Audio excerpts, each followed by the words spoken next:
So you're here, you have the title, perhaps you want to know what Microsoft Excel 2013 is all about. Just what am I going to get in my program? Well, Microsoft Excel 2013 allows you to open Microsoft Excel files. Those files are actually called workbooks. The default file extension for 2013 is XLSX. So if you're looking for these files in your Windows or Mac system, you'll find they appear with a very similar icon to this, the name of the file, and then if your extensions are turned on, you would see .xlsx.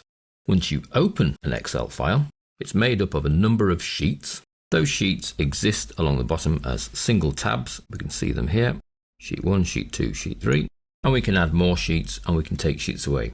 So as long as your workbook contains a single sheet, it can have as many more than that as you feel fit.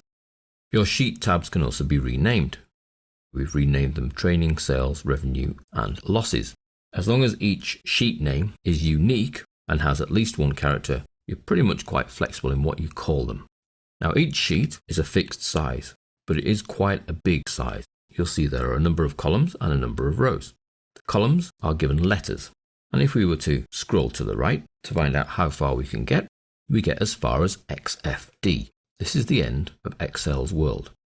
Now we started off with single letters, but they run out after 26 letters, so you then have to start doubling up. AA, AB, AC. Then eventually the alphabet runs out again, and we end up at AAA, AAB, AAC, etc. And we don't get as far as ZZZ, we get as far as XFD, but you don't have to use them all. And then once you reach the end of Excel's world, you're in nothingness here.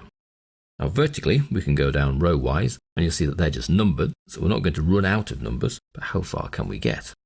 Well, the rows go all the way to 1,048,576.